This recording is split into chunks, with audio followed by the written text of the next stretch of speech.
오늘 하나님께서 우리에게 주신 말씀은 에스겔 36장 22절로서부터 23절, 그리고 베드로전서 1장 15절로서부터 16장 말씀입니다. 한 목소리로 합독하시겠습니다. 그러므로 너는 이스라엘 족속에 이르기를 주 야훼께서 이같이 말씀하시기를 이스라엘 족속아 내가 이렇게 행함은 너희를 위함이 아니요 너희가 들어간 그 여러 나라에서 더럽힌 나의 거룩한 이름을 위함이라. 여러 나라 가운데서 더럽혀진 이름 곧 너희가 그들 가운데서 더럽힌 나의 큰 이름을 내가 거룩하게 할지라. 내가 그들의 눈앞에서 너희로 말미암아 나의 거룩함을 나타내리니 내가 야훼인 줄 알 여러 나라 사람이 알리라. 주 야훼의 말씀이니라. 이어서 베드로전서 1장 15절로서부터 16절 말씀 함께 합독하시겠습니다. 오직 너희를 부르신 거룩한 이처럼 너희도 모든 행실에 거룩한 자가 되라. 기록되었으되 내가 거룩하니 너희도 거룩할지어다 하셨느니라. 아멘.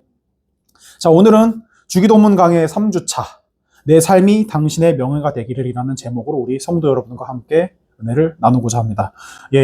벌써 10주 중에 3주가 다가왔습니다. 이게 10주 강의 설교를 제가 준비하면서 10주가 금방 갈라나? 항상 생각을 하면서 준비를 했었는데 벌써 3주차가 되어서 지금 3분의 1을 벌써 지나고 있습니다. 이쯤 되면은 다음에 뭘 할지 또 고민을 해야 됩니다.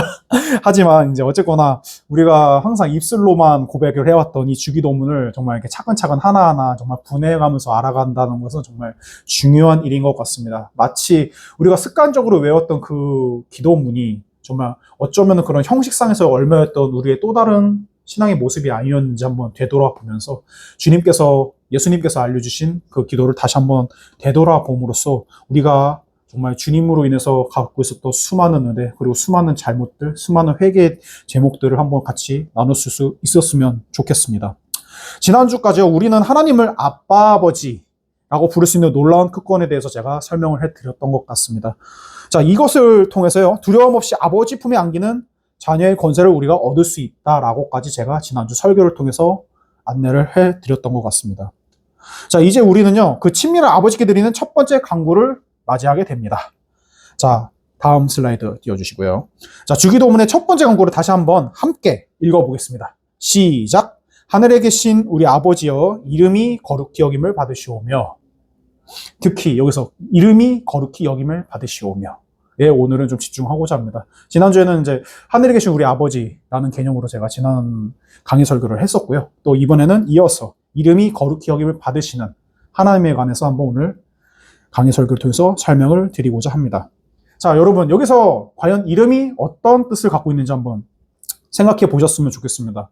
이름은요, 단순히 나나 너 혹은 우리 모두를 가리키는 그런 단순한 호칭이 아닙니다. 더 나아가서 더 넓게 생각해서 이름은 그 존재의 인격과 명예 그리고 평판을 담고 있는 또 다른 형태의 그릇이라고 할 수 있겠습니다. 자, 우리가 누군가 이름을 소중히 여긴다라는 것은요, 그 사람 자체를 굉장히 존중하게 여긴다라는 뜻도 함께 담고 있습니다.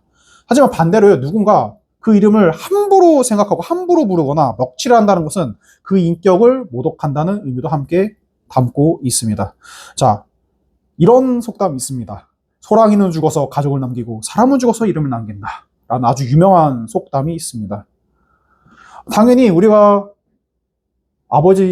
우리가 가령 부모가 된 입장에서 한번 생각해 보겠습니다. 우리 자식이 그 이름을 함부로 정말 하고 다니다가 어디 가서 막 욕먹는 것을 본다면 가만히 있겠습니까?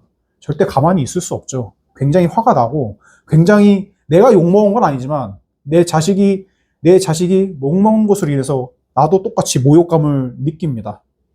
근데 그 이름이 과연 그 자식에게 끝나겠습니까? 그 자식을 낳은 부모에게까지도 그 이야기가 이어지죠. 그래서 정말 그 자식뿐만이 아니라 그 자식을 낳은 부모의 이름 석자까지 부끄럽지 살지 않게 하려고 정말 애를 무던히 쓰고 있습니다.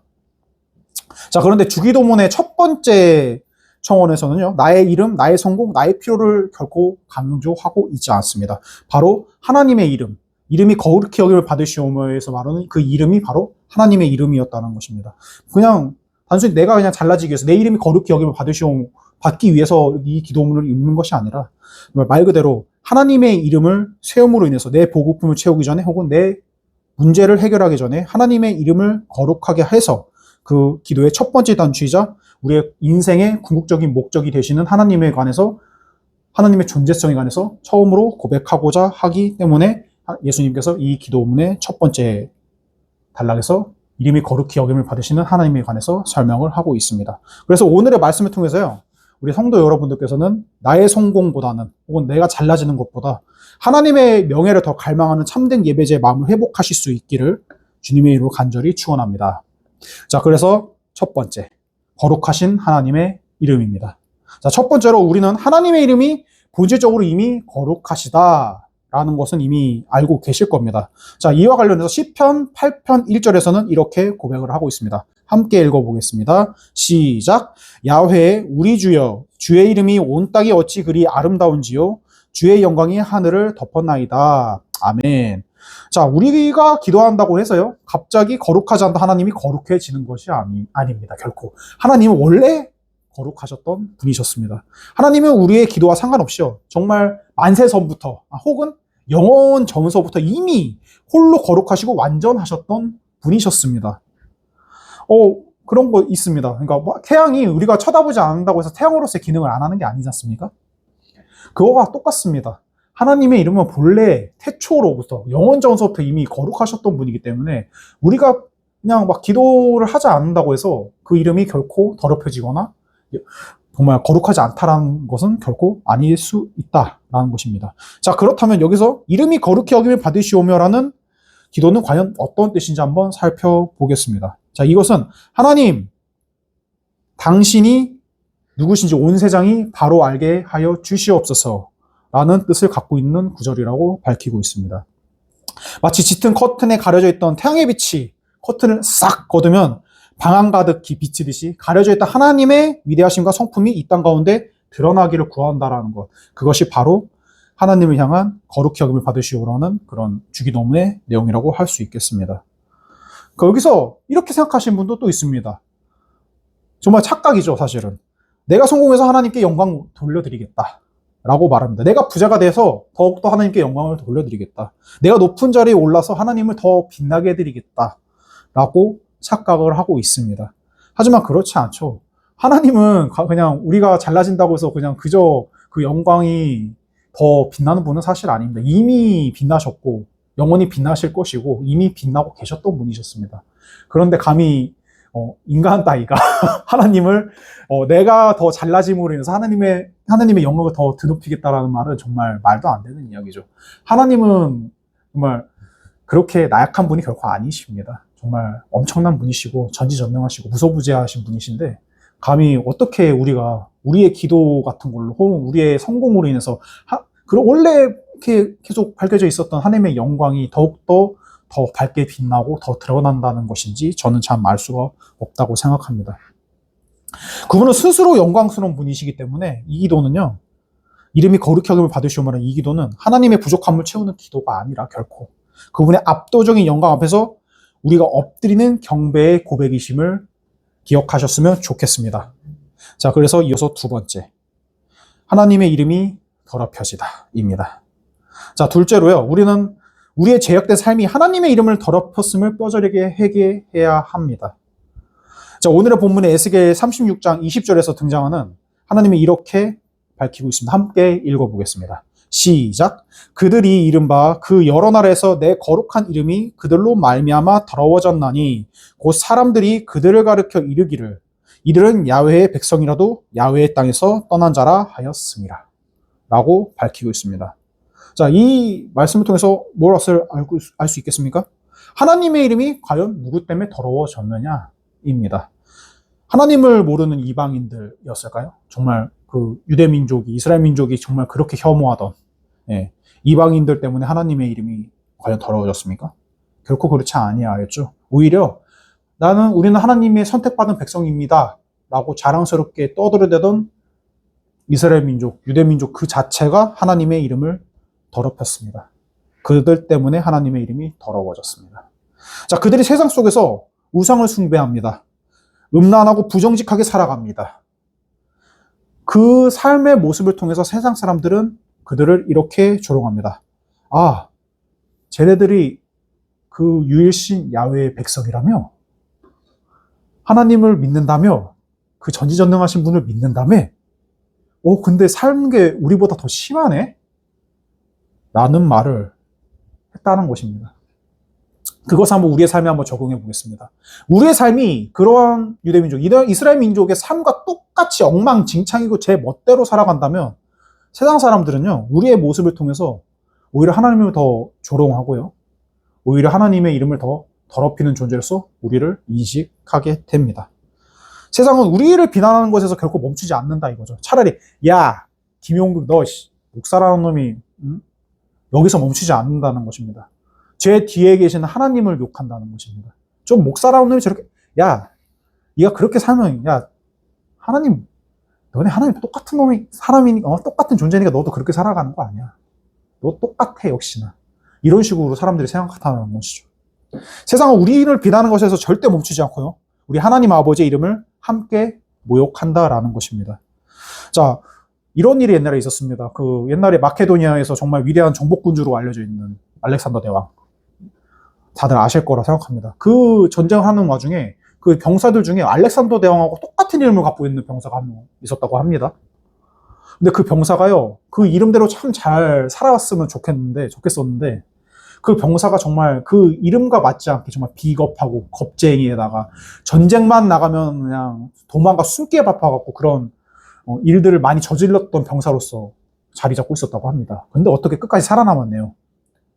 그런데 이 알렉산더 대왕이 이 나랑 자기와 이름이 똑같은 그 병사의 존재를 이제 인지를 했던 겁니다. 그래서 딱 어느 날 알렉산더 대왕이 그 병사한테 찾아갔던 거죠. 야 알렉산더 너 나랑 이름 똑같잖아. 그 이름으로 살아가고 싶으면 선택해. 너가 이름 바꾸든지 아니면은 네 삶 자체를 바꿔버려. 안 그러면 넌 그 이름을 쓸 수 없을 거야. 라고 말을 했다고 합니다. 자, 오늘날 세상 사람들이 교회를 향해 손가락씩 할 때요, 그것은 단순히 우리의 잘못 때문만은 아닌 것입니다. 우리가 하나님의 이름을 달고 살면서도 세상 사람들과 똑같이 욕심내고 똑같이 싸우고 미워했기 때문에 동일하게 우리를 교회와 똑같이 생각하면서 우리를 욕하는 것이 아니라 교회 그리고 그 너머에 계시는 하나님 그 자체를 모욕합니다. 우리가 하나님을 살면서 계속 똑같이 욕심내고 그렇게 미워하면서 사는데 세상 사람들이 우리를 거룩한 하나님의 백성으로 똑같이 보겠습니까? 자, 이러한 우리들의 자세 혹은 그들의 자세에 관해서 레위기 22장 32절에서 하나님께서는 이렇게 말씀하고 있습니다. 함께 읽어보겠습니다. 시작. 너희는 내 성호를 속되게 하지 말라. 나는 이스라엘 자손 중에 거룩하게 함을 받을 것이니 나는 너희를 거룩하게 하는 야훼요 라고 밝히고 있습니다. 자, 여기서 이름이 거룩히 여김을 받으시오마라는 기도는요, 뼈를 깎는 회개의 기도를 동시에 동반한다는 것입니다. 그렇지 않으면은 우리의 행동으로 말미암아 우리의 행동을 통해서 우리만 욕을 먹는 게 아니라 하나님도 함께 욕을 먹고 그 이름이 함께 우리의 죄 속에서 더러워진다라는 것입니다. 그렇기 때문에 이름이 거룩히 여김을 받으시오며 라는 주기도문을 외우실 때 이렇게 생각하셔야 됩니다. 정말 그냥 그저 외우는 그냥 그런 기도가 아니라 정말 뼈를 깎는 회개의 마음으로 이렇게 말씀하셔야 됩니다. 이렇게 생각하시면서 하나님, 나의 말과 행동 때문에 당신의 명예가 땅에 떨어졌습니다. 나를 용서하여 주세요. 라는 생각과 기도의 내용이 이 주기도문에 이름이 거룩히 여김을 받으시오마라는 구절을 외울 때 함께 동반해야 된다는 것입니다. 이 애통함을 통해서 우리 안에 계시는 하나님께서 그 하나님의 존재가 온전하게 회복되어야 될 줄 믿습니다. 자, 그래서 마지막 세 번째, 거룩한 삶으로 하나님의 명예를 드높이기입니다. 자, 세 번째로요, 우리는 모든 행실에 거룩한 자가 되어서 하나님의 명예를 드높여야 합니다. 자, 그래서 베드로전서 1장 15절을 다시 한번 읽어보겠습니다. 시작. 오직 너희를 부르신 거룩한 이처럼 너희도 모든 행실에 거룩한 자가 되라. 아멘. 자, 이름이 거룩히 여김을 받으시오며 라는 주기도문의 기도의 내용은요, 결코 수동적인 기도가 아닙니다. 자, 이것은 하나님 나를 사용하여 주세요. 내 삶이 당신의 명예가 되게 하여 주세요. 라는 적극적인 혹은 능동적인 형태의 완전한 서약을 동시에 뜻하고 있습니다. 자, 우리가 세상에서 정직하게 손해를 볼 때 혹은 원수를 사랑으로 감쌀 때, 절망 중에서도 하나님을 찬양할 때 세상은 우리를 통해서 하나님을 보게 됩니다. 자, 도대체 저 사람 안에 무엇이 있길래 저렇게 말도 안 되는 상황 속에서 원수를 사랑하지? 절망 중에 있었을 때도 어떻게 그 중에서 또 하나님을 또 열심히 찬양하지? 아니, 이렇게 손해볼 수밖에 없는 상황 속에서 어떻게 또 자신을 더 드러내면서 더 오히려 섬기려고 그러지? 하면서 그때 하나님의 존재를 우리를 통해서 마주치게 된다라는 것입니다. 그리고 그때 비로소 하나님의 이름이 우리를 통해서, 우리라는 정말 비천한 존재를 통해서 거룩히 여김을 받으실 수 있다라는 것입니다. 자, 진정한 효자는요, 아버지의 이름을 빛냅니다. 그냥 자기의 이름만 정말 드높이게 바쁜 게 아니라 이렇게 말합니다. 아, 제가 이렇게 될 수 있었던 것은 저를 이렇게 잘하도록 만들어주신 우리 아버지 덕입니다. 이런 식으로 나의 명예를 드높이는 게 아니라 나의 아버지의 명예를 함께 드높여야 한다는 것입니다. 내가 직장에서 승진하는 것보다 더 중요한 것은 내가 그곳에서, 나의 직장에서 혹은 나의 가정에서 그리스도의 향기를 내는 것입니다. 내가 부자가 되는 것보다 더 중요한 것은요, 내가 깨끗한 부자가 돼서 하나님의 공의를 온전하게 드러낼 수 있다는 것입니다. 이러한 방식으로 거룩히 여김을 받으시는 하나님의 이름과 그 명예를 드높일 수 있다라는 것입니다. 예, 사랑하는 성도 여러분, 우리 삶은 하나님을 보여주는 디스플레이와 같습니다. 디스플레이, 바로 이런 거죠. TV. 얼마 전에 우리 교회에 큰일이 있었습니다. TV가 이 패널 자체가 부셔져갖고 뒤집어 엎어진 일이 있었습니다. 그전에는요, TV에서 막 쫙쫙 갈라져가지고 화면이 보이질 않아서 간신히 주일 예배를 마쳤던 적이 있었습니다. 얼마나 곤란한 상황이었겠습니까? 근데 그 영상 속, 그런 상황 속에서 우리가 온전하게 예배를 드릴 수 있었을까요? 아니죠. 물론 우리가 최선을 다해서 대안을 준비하고 열심히 뭔가를 준비했지만 그래도 예전에 그 화면처럼 크거나 혹은 깨끗하지는 결국 않았습니다. 깨진 화면으로는요, 결코 온전한 영상을 볼 수 없습니다.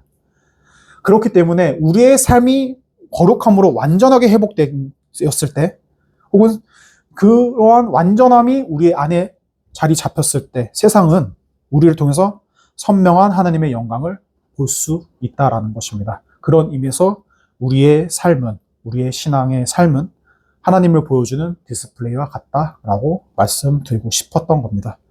자, 이제 말씀을 맺고자 합니다. 자, 어떤 이들이 아버지에게 물었습니다. 어떤 아들이 아버지에게 물었습니다. 아버지, 하나님은 어떻게 생기셨어요? 라고 어떤 아들이 아버지에게 묻습니다. 근데 그 와중에 아버지는요, 대답을 못합니다. 자기도 잘 모르겠거든요. 아들아, 내가 아직 잘 몰라. 내가 신학을 공부한 것도 아니고 그렇게 깊이 생각해 본 적 없는 것 같아. 라고 대답을 했던 것 같습니다. 그런데 그 아들이 나중에 정말 온전히 잘하고 장성을 해서 나중에 아버지한테 오히려 이렇게 고백을 했답니다. 아버지, 제가 언젠가 아버지한테 하나님은 어떻게 생겼어요? 어떠한 존재시죠? 라고 제가 물어본 적이 있었잖아요. 그랬지. 근데 저는 지금 다 이제 크고 이렇게 생각해 보니까 이렇게 생각이 들더라고요. 내가 어릴 적 보았던 아버지의 뒷모습, 그리고 우리를 위해서 기도하시던 그 모습, 그 모습에서 저는 하나님을 보았던 것 같아요. 하나님과 언제나 함께 계셨던 아버지의 그 모습을 통해서 저는 하나님이 있다고 믿게 되었습니다. 라고 그 아들이 고백을 합니다.